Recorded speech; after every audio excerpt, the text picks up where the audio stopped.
Padre Celestial, qué privilegio es estar en tu presencia para abrir tu palabra y escuchar tu voz.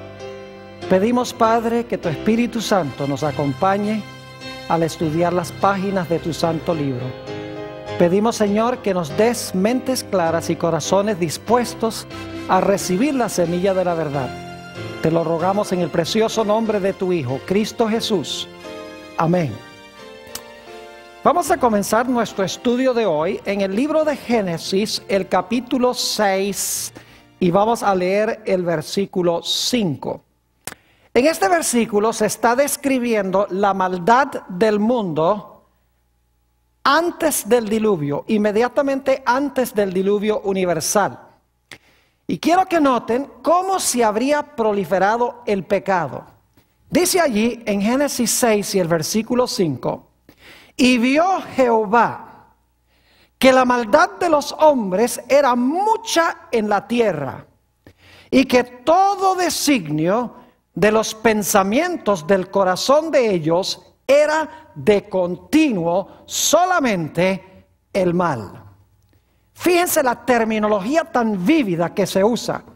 Habla de la maldad, que era mucha, y que todo designio de los pensamientos del corazón del hombre era de continuo solamente el mal.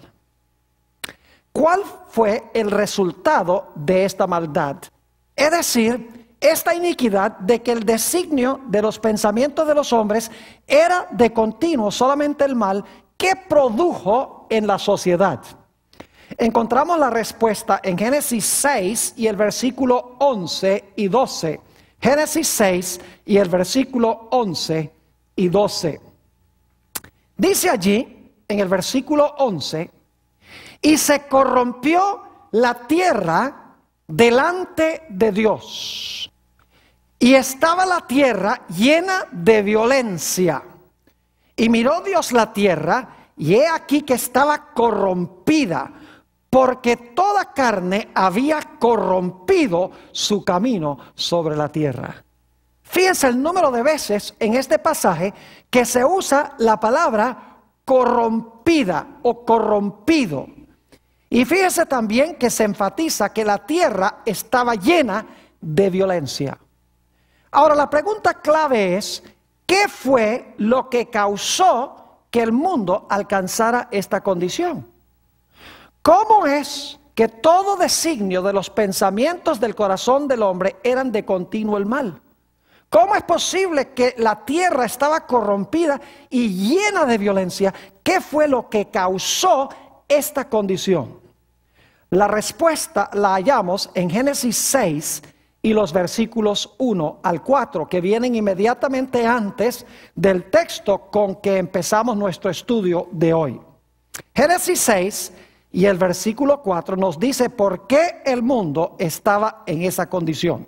Dice allí, y aconteció que cuando comenzaron los hombres a multiplicarse sobre la faz de la tierra, y les nacieron hijas, que vieron los hijos de Dios, que las hijas de los hombres eran hermosas. Y dice, tomaron para sí mujeres, escogiendo entre todas.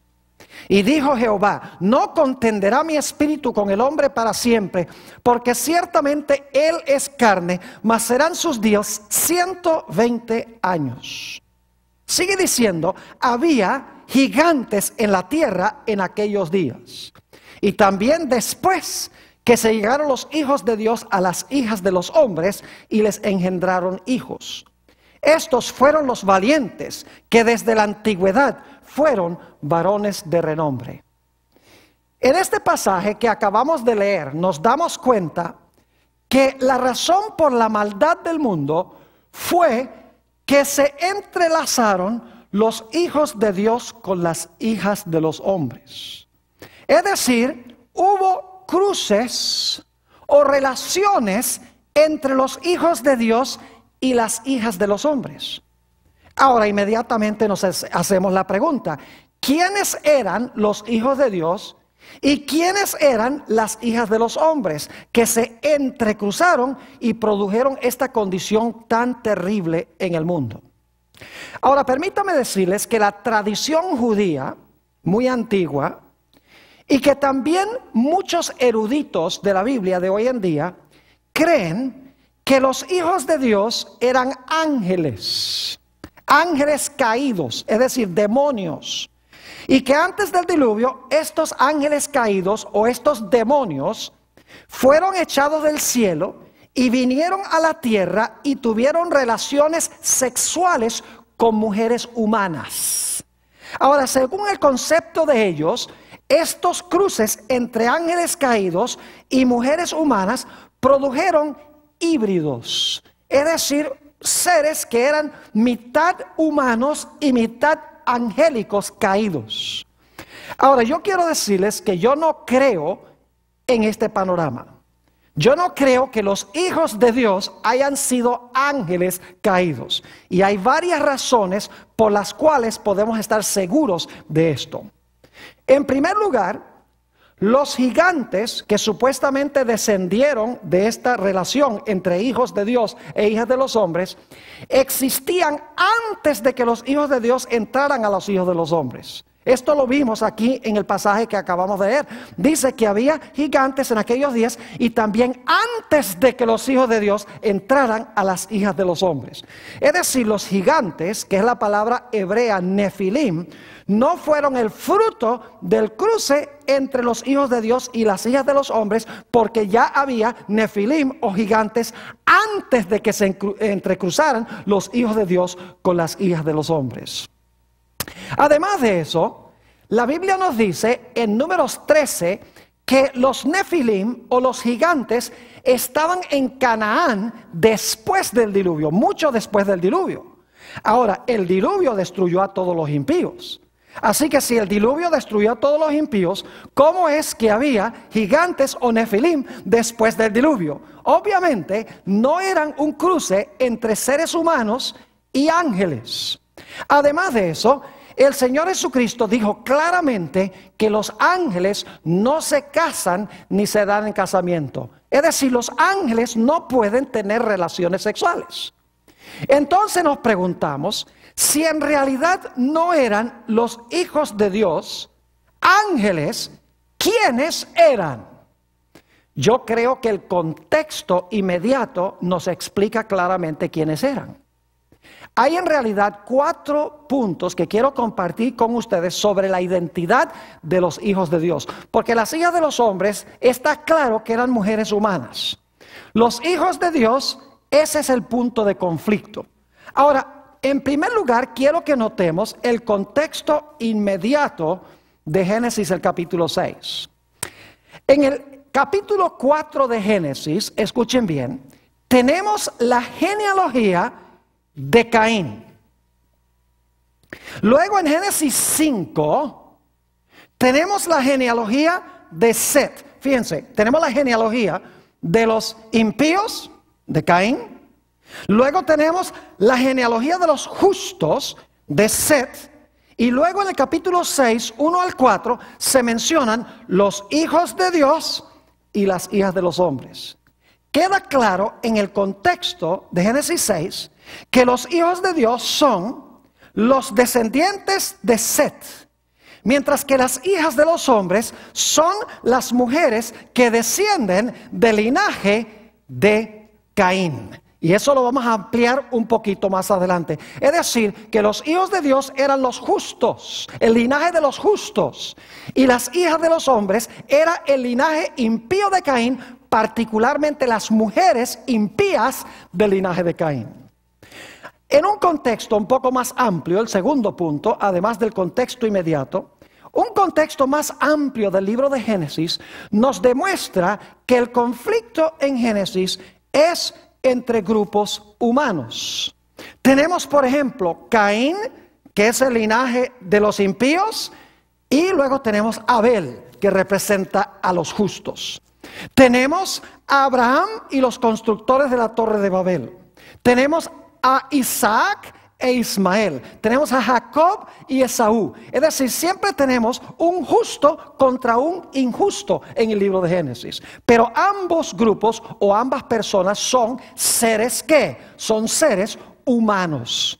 Y por lo tanto los hijos de Dios y las hijas de los hombres deben ser dos grupos humanos. Un grupo que era fiel a Dios y el otro grupo que era infiel a Dios. En tercer lugar, notamos que en el Nuevo Testamento la expresión hijos de Dios se emplea para hablar de aquellos que están convertidos. Es decir, se usa para hablar de aquellos que están en armonía con Dios. Noten, por ejemplo, Juan 1 y el versículo 12 y 13, cómo se usa la expresión hijos de Dios. Juan 1 y el versículo 12 y 13. Dice: mas a todos los que le recibieron, es decir, que recibieron a Jesús, a los que creen en su nombre, les dio potestad de ser hechos hijos de Dios. ¿Quiénes son los hijos de Dios? Los que ¿qué? Los que creen en su nombre. Y luego dice: los cuales no son engendrados de sangre, ni de voluntad de carne, ni de voluntad de varón, sino de Dios. Es decir, no han nacido solamente de sangre y de voluntad de carne y de voluntad de varón. Es decir, no solamente han nacido de una relación sexual entre un hombre y una mujer, sino que son engendrados espiritualmente por Dios, porque han recibido ¿a quién? A Jesús. Creen en su nombre. Entonces, en otras palabras, la expresión hijos de Dios se refiere a aquellos que se han convertido y han recibido a Jesús como su Salvador personal. Noten también Romanos el capítulo 8 y el versículo 14. Romanos 8 y el versículo 14 tiene la misma idea. Dice allí lo siguiente: porque todos los que son guiados por el Espíritu de Dios, estos son hijos de Dios. ¿Quiénes son los hijos de Dios? Los que son guiados ¿por qué? Por el Espíritu de Dios. Es decir, son los conversos, los que están en armonía con Dios.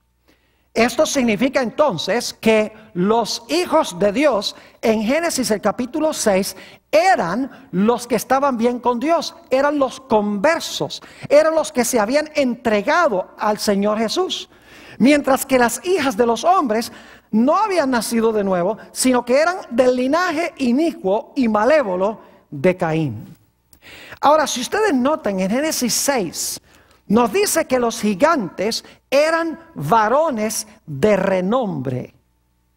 ¿Saben ustedes que esa misma expresión de renombre se usa para describir a los constructores de la Torre de Babel?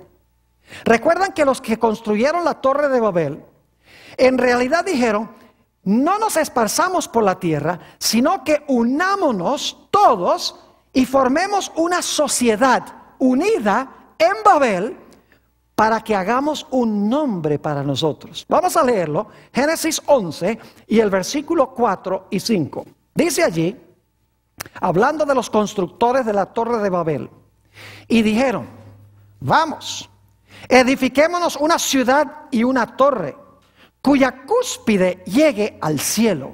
Y ahora escuchen: y hagámonos un ¿qué?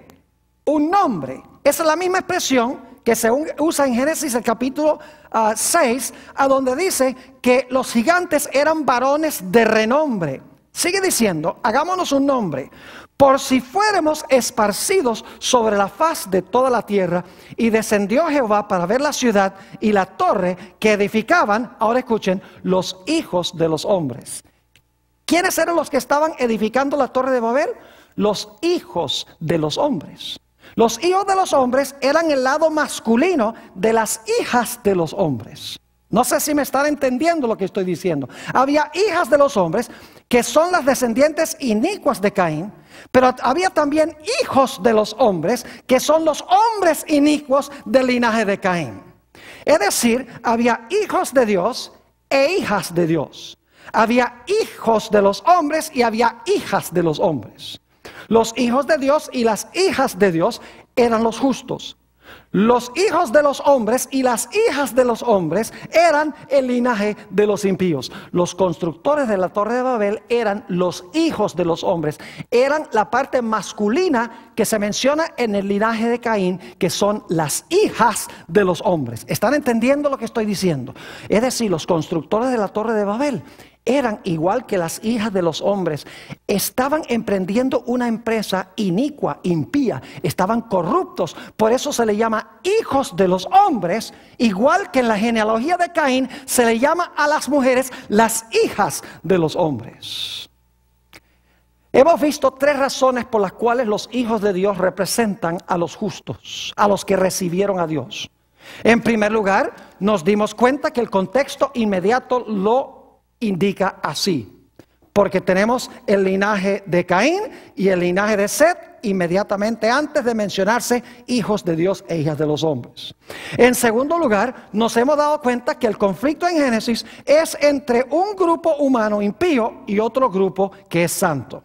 En tercer lugar, nos hemos dado cuenta que la expresión los hijos de Dios en el libro de Génesis significa, al igual que en otras partes de la Biblia, significa aquellos que se han convertido al Señor. Ahora, en cuarto lugar, quiero leer citas de 2 expositores de la Biblia. Uno de ellos, muy famoso, Martín Lutero. Fíjense cómo entendía Martín Lutero el significado de la expresión los hijos de Dios.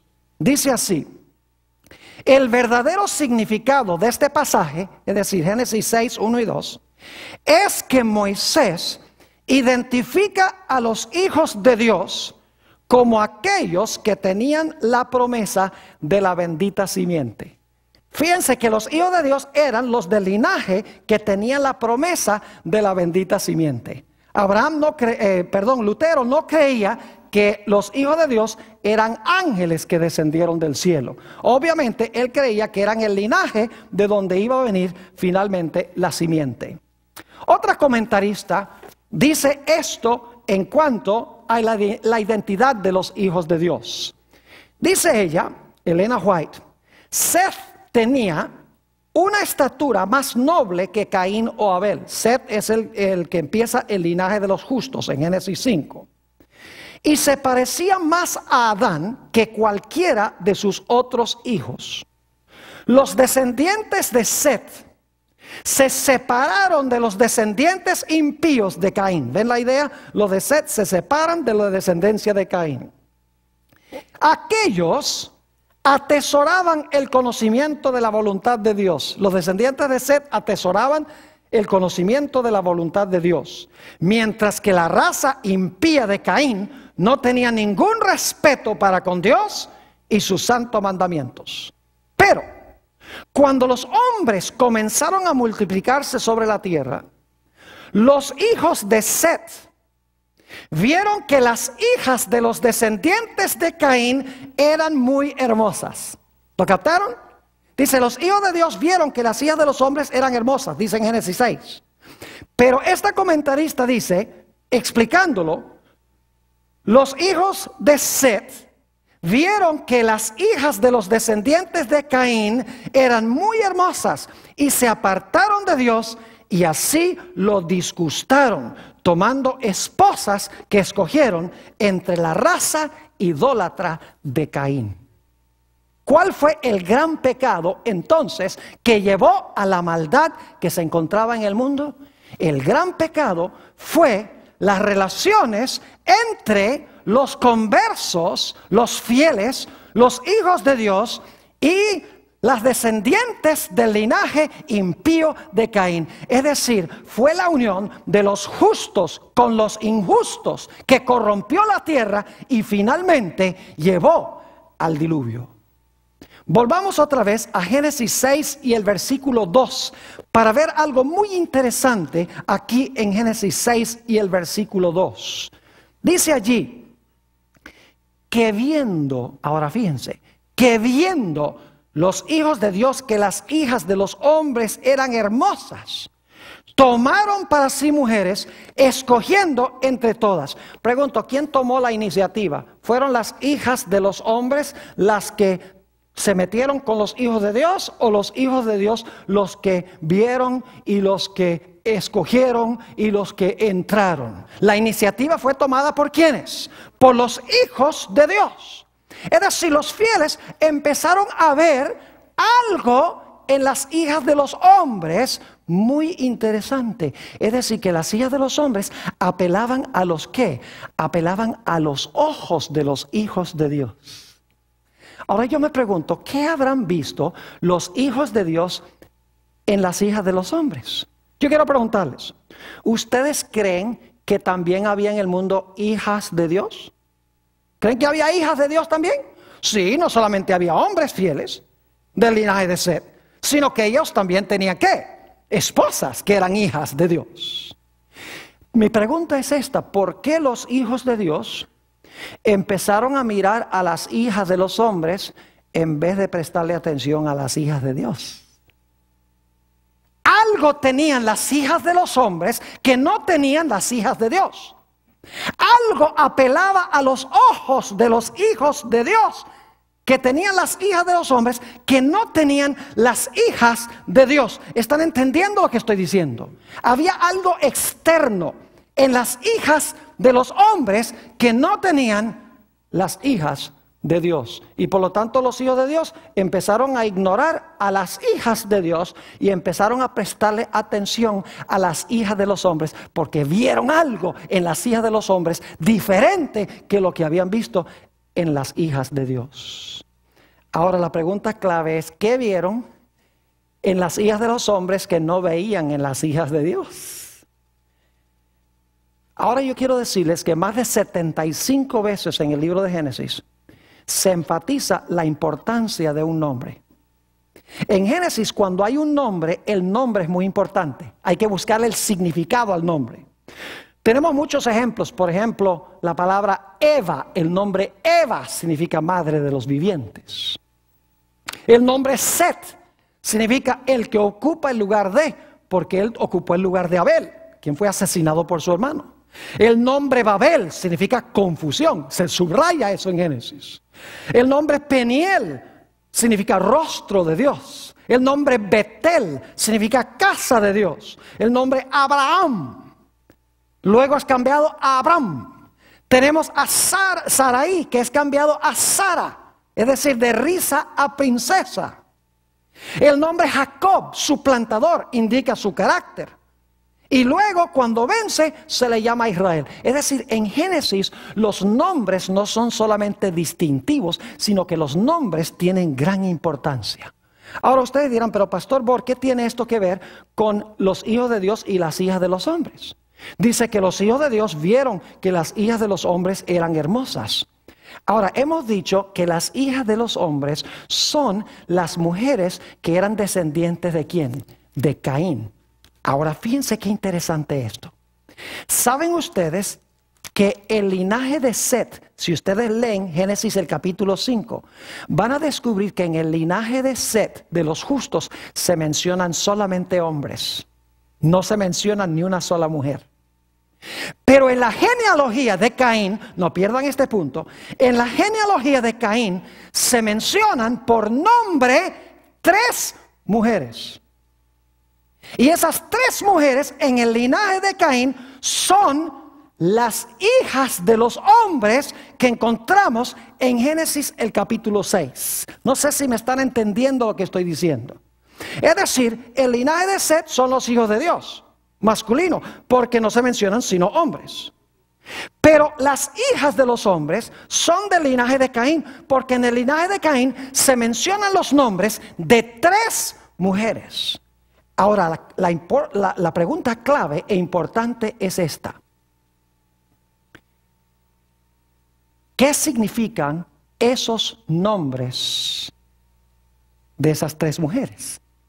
¿Qué significa el nombre de cada una de ellas? Porque si sabemos lo que significa el nombre de ellas, podemos determinar qué es lo que tenían que atrajo la atención de los hijos de Dios. La primera mujer en el linaje de Caín que se menciona es Ada. Noten Génesis 4 y el versículo 19. Génesis 4, 19. Dice, y Lamec tomó para sí 2 mujeres.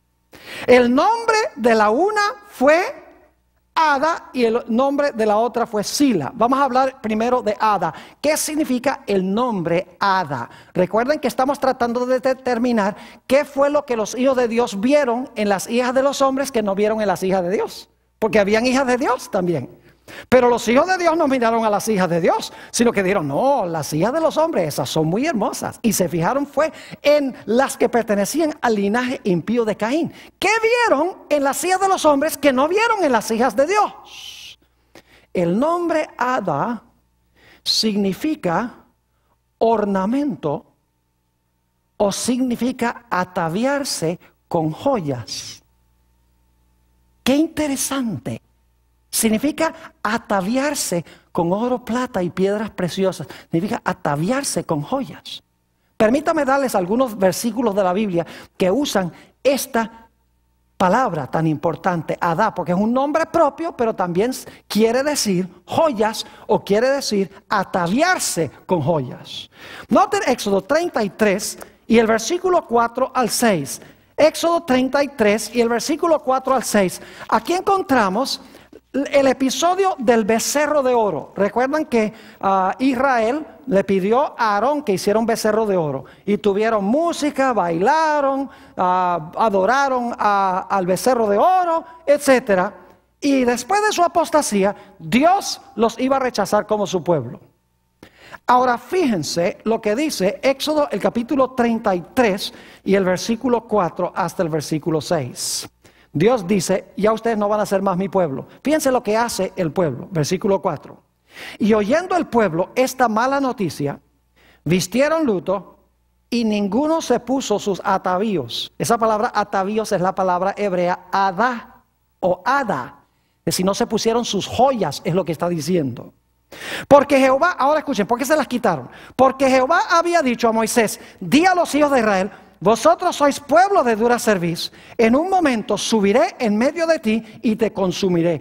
Quítate pues ahora tus hadas.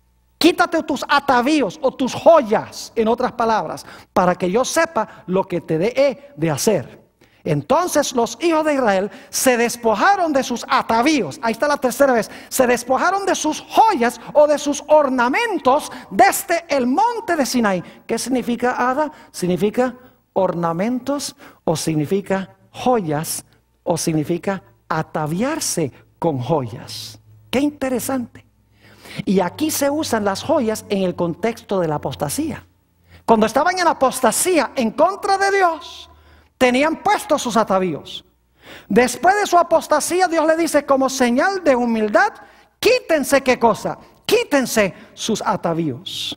Ahora, hay otros textos en el Antiguo Testamento que usan esta misma palabra hada, que significa ornamentos o que significa joyas o atavíos. Noten Jeremías 4 y el versículo 30. Jeremías el capítulo 4 y el versículo 30. Dice aquí, y tú, destruida, ¿qué harás?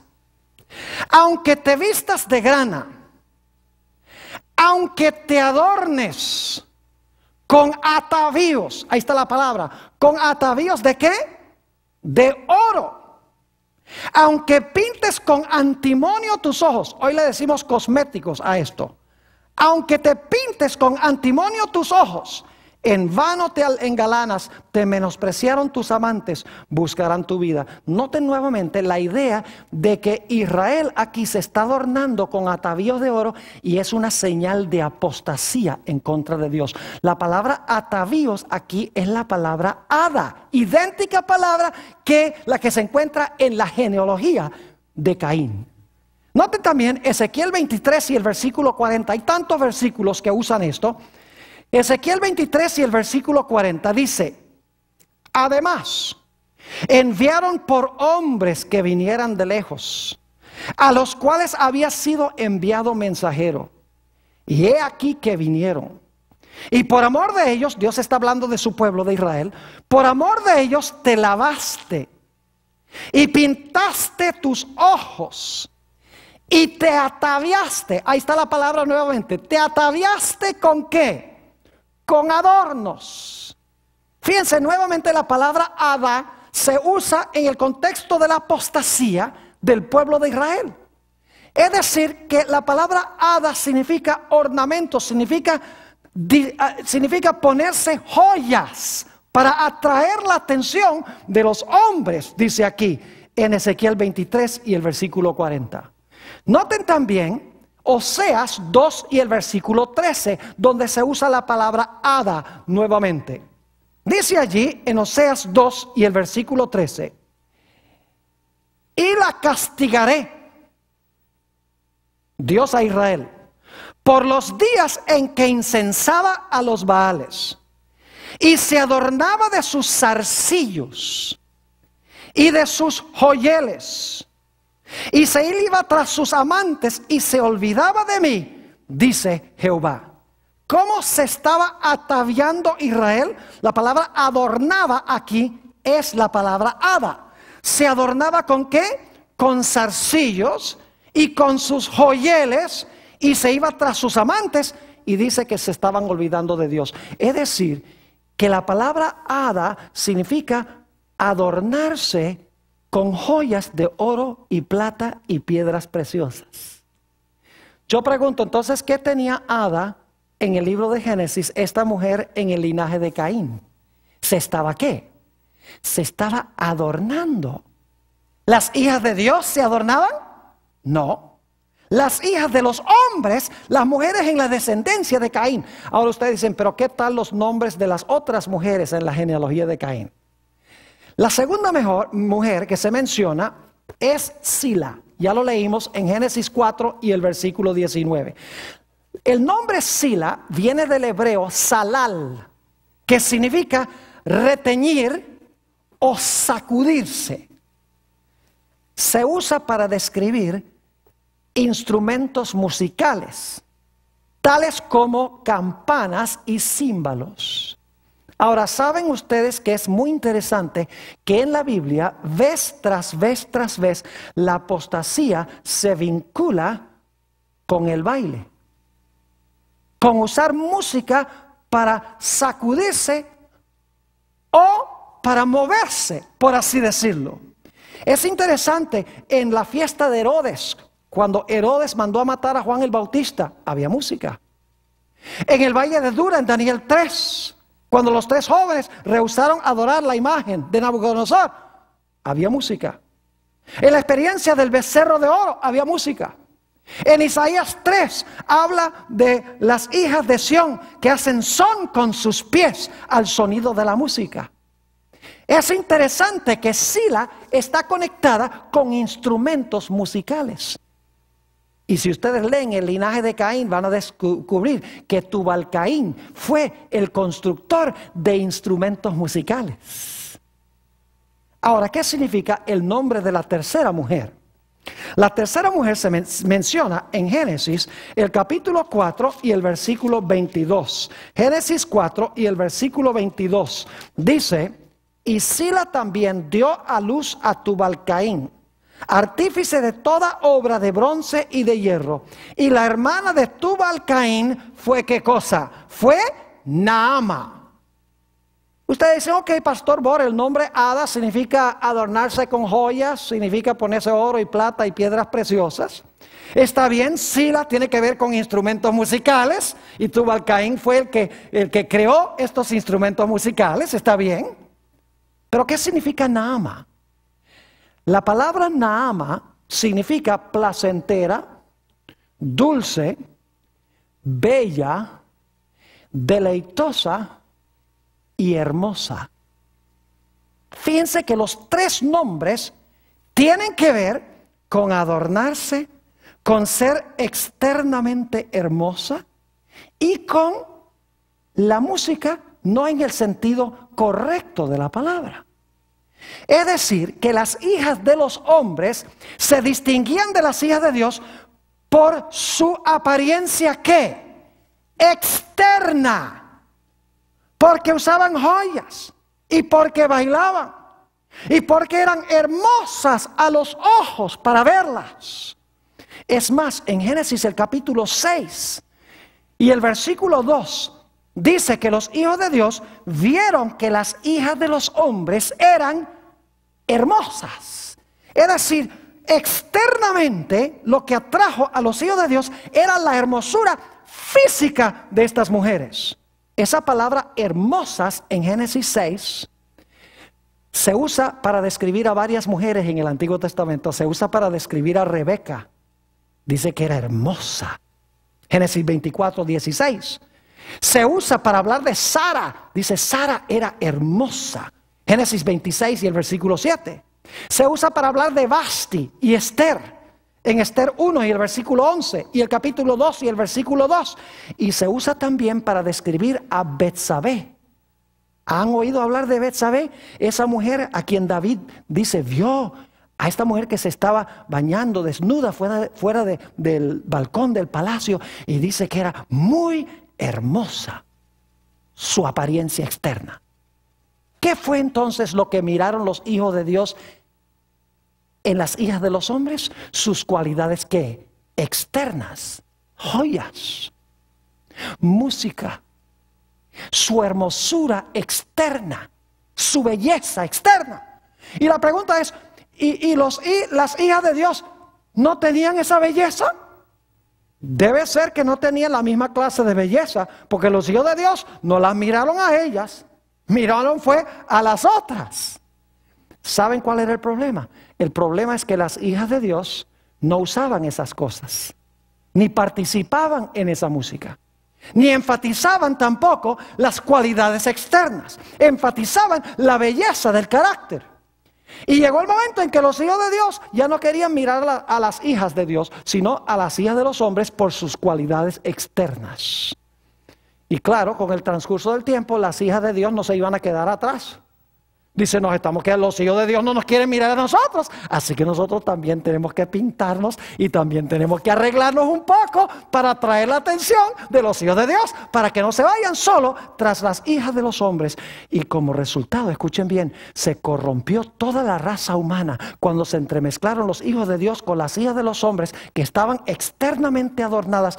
Y la tierra se llenó de violencia y todo designio del pensamiento del corazón de los hombres era de continuo solamente el mal. Ahora es interesante mirar la tradición judía sobre este asunto de por qué los hijos de Dios se sintieron atraídos por las hijas de los hombres. Quiero leerles 3 citas de la tradición judía para que ustedes vean qué fue lo que los hijos de Dios vieron en las hijas de los hombres. Y claro, los judíos, aunque la tradición judía no es inspirada, nos ayuda a entender cómo los judíos de la antigüedad comprendían este pasaje.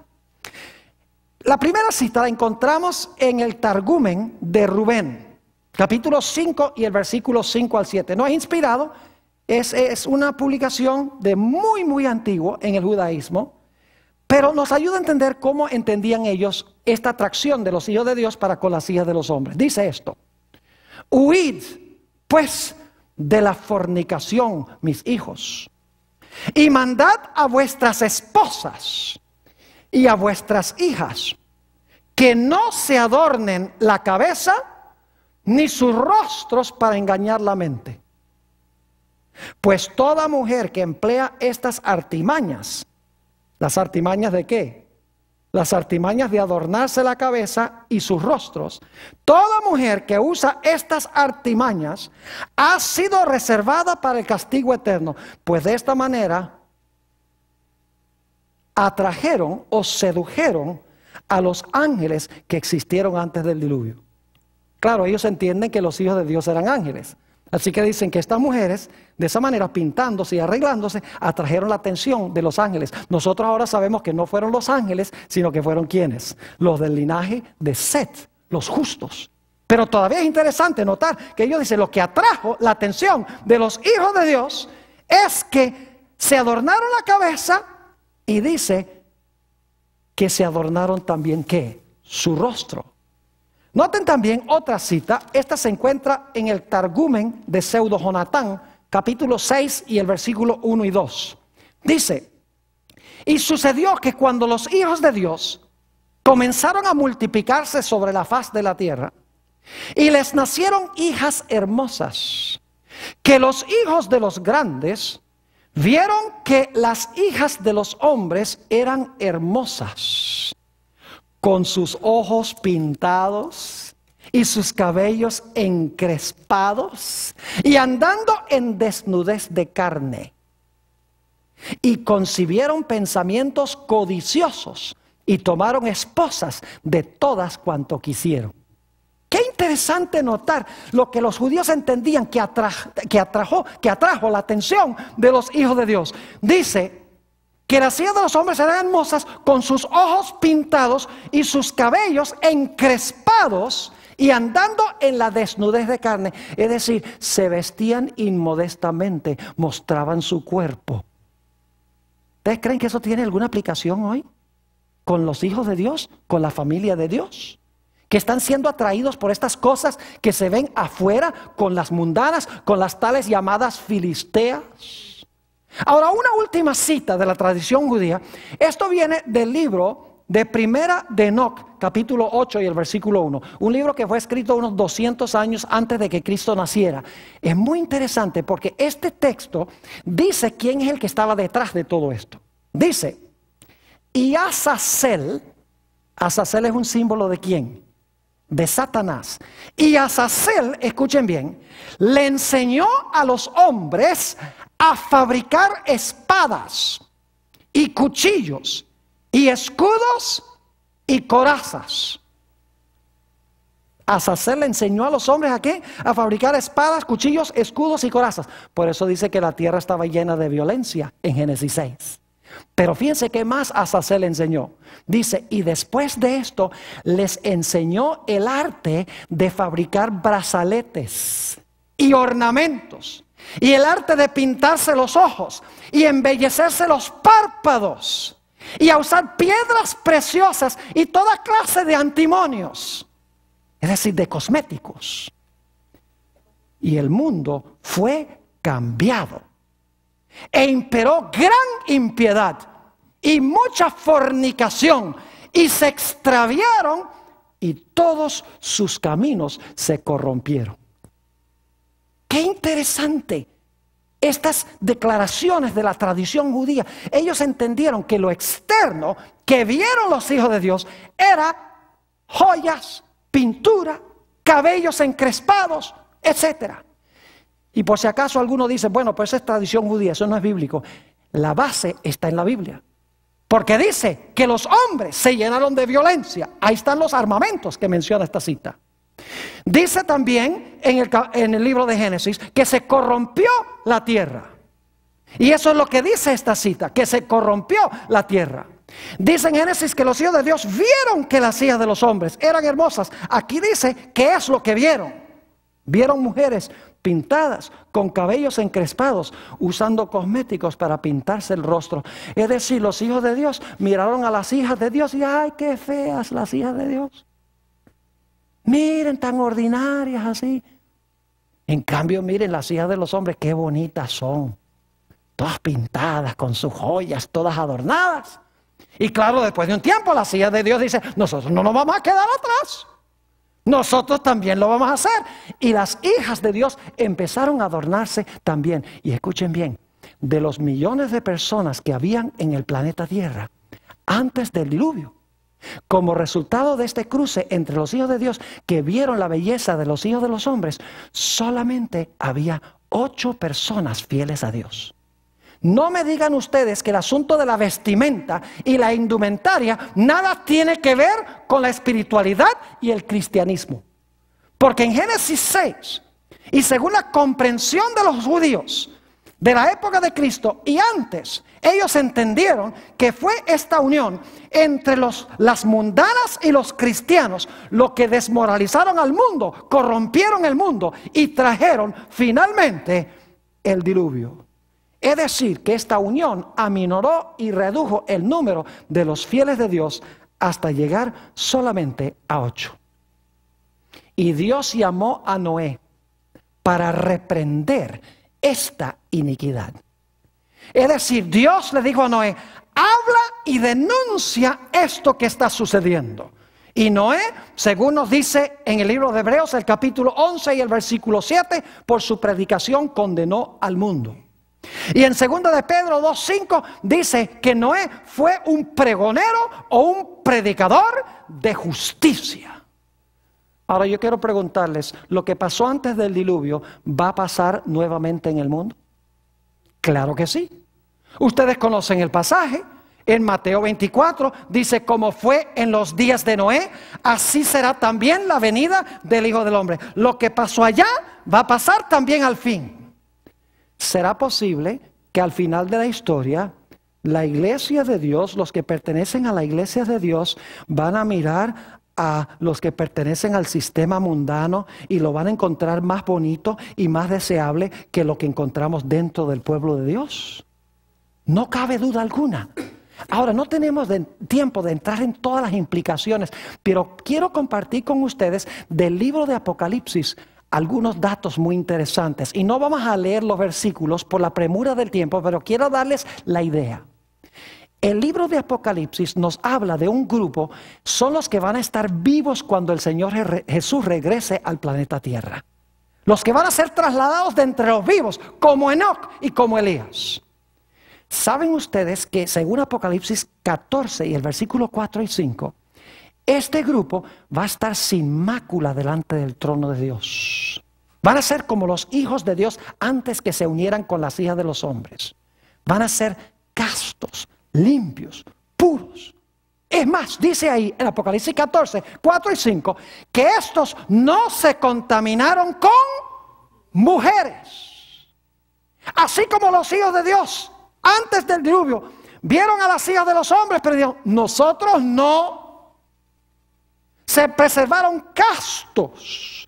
Dios va a tener un pueblo al final de la historia que se conoce como los 144,000, que van a decir, nosotros no nos vamos a contaminar con mujeres. Ahora, las mujeres representan iglesias apóstatas, representan a aquellos que se han unido con el mundo. ¿Quieren ustedes ver cómo están vestidas esas mujeres en los últimos días? Apocalipsis el capítulo 17 y el versículo 4 y 5. Apocalipsis el capítulo 17 y el versículo 4 y 5. Fíjense cómo están adornadas estas mujeres apóstatas, que los hijos de Dios al final de la historia, los 144,000, los que van a estar vivos, van a decir, nosotros no nos vamos a fijar en las cosas externas. Nosotros vamos a ser fieles a Dios. Dice en Apocalipsis 17 y el versículo 4, y la mujer estaba vestida de púrpura y escarlata y adornada de oro, de piedras preciosas y de perlas. Y tenía en la mano un cáliz de oro lleno de abominaciones y de la inmundicia de su fornicación. Y en su frente un nombre escrito, un misterio: Babilonia la grande, la madre de las rameras y de las abominaciones de la tierra. ¿Cómo estará vestida la iglesia apóstata junto con sus hijas? Dice aquí que está vestida de púrpura y escarlata. Y está adornada de oro, de piedras preciosas y de perlas. Es decir, que el mundo va a querer atraer la atención del pueblo de Dios, de los fieles que están vivos. Pero dice en Apocalipsis que los 144,000, los que están vivos cuando Jesús venga, van a rechazar los avances de este sistema y van a decir, nosotros nos mantenemos fieles a Dios, no nos convencemos por la apariencia externa de esta iglesia apóstata y de estos que pertenecen a la iglesia apóstata. ¿Saben ustedes? Para mí es una cosa increíble que hoy en día se haya rebajado tanto la norma, específicamente la iglesia que yo represento, la iglesia adventista del séptimo día. Pensa, eso ya no se aplica, de eso de los adornos externos y cómo se viste uno para venir a la iglesia, eso ya no se aplica. ¿Cómo que no se aplica? Si el problema existía en Génesis, antes de Moisés, antes de Israel, fue el problema que atrajo la atención de los hijos de Dios y finalmente produjo la corrupción en la tierra que trajo el diluvio.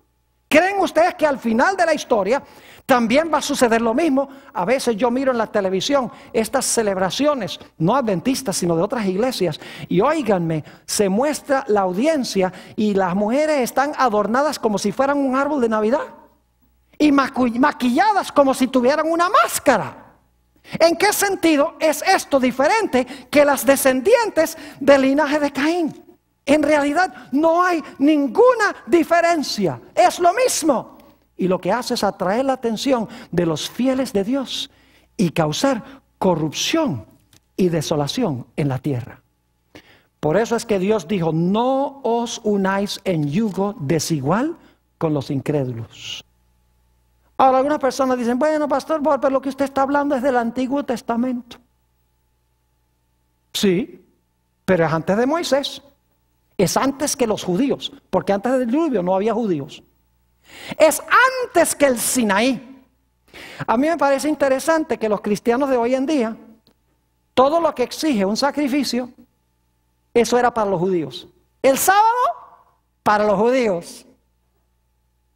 La dieta vegetariana, para los judíos. El diezmo, para los judíos. Las leyes de la modestia, para los judíos. Cualquier cosa que exige un cambio en la vida, ¿era para quiénes? Era para los judíos, en las mentes de muchos cristianos. Ahora escuchen bien, el Nuevo Testamento deja muy en claro que este principio todavía se aplica. Noten lo que dice en 1 de Timoteo, el capítulo 2 y el versículo 9 y 10.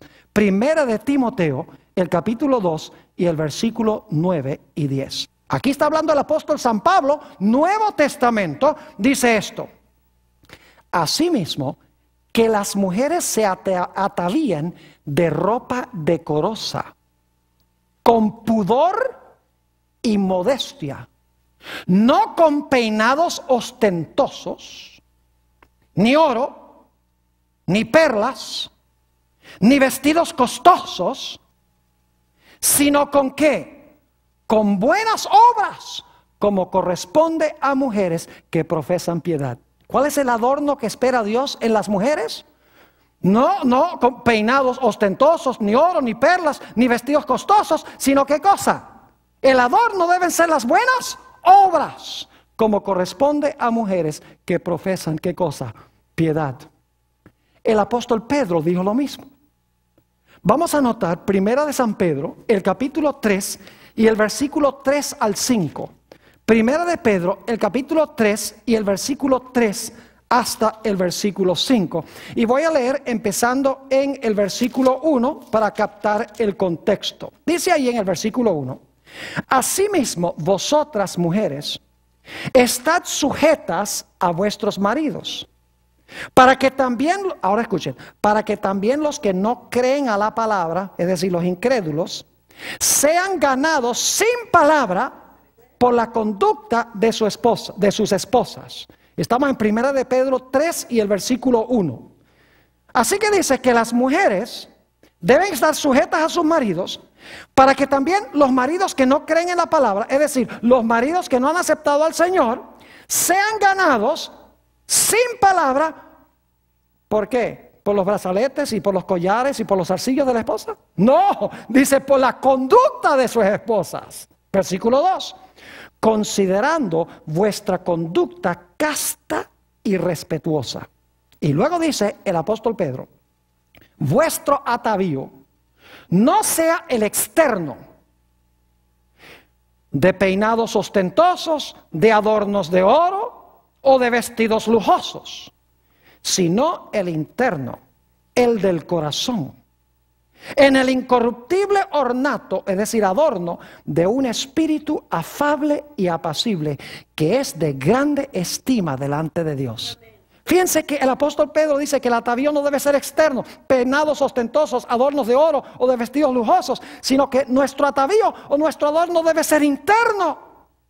El espíritu afable y apacible, que es de grande estima delante de Dios. Y luego dice que en el Antiguo Testamento las mujeres de Dios, las hijas de Dios, se vestían así. Dice en el versículo 5: porque así también se ataviaban en otro tiempo aquellas santas mujeres que esperaban en Dios, estando sujetas a sus maridos. Así que el Nuevo Testamento también nos indica claramente de que el atavío no debe ser externo. No es lo que atrae la atención a nosotros, sino que nuestro carácter, la belleza de nuestras obras deben atraer la atención de la gente a Dios, no a nosotros. Es interesante notar que la palabra que se usa aquí en 1 de Pedro, la palabra atavío, es en el griego la palabra cosmos.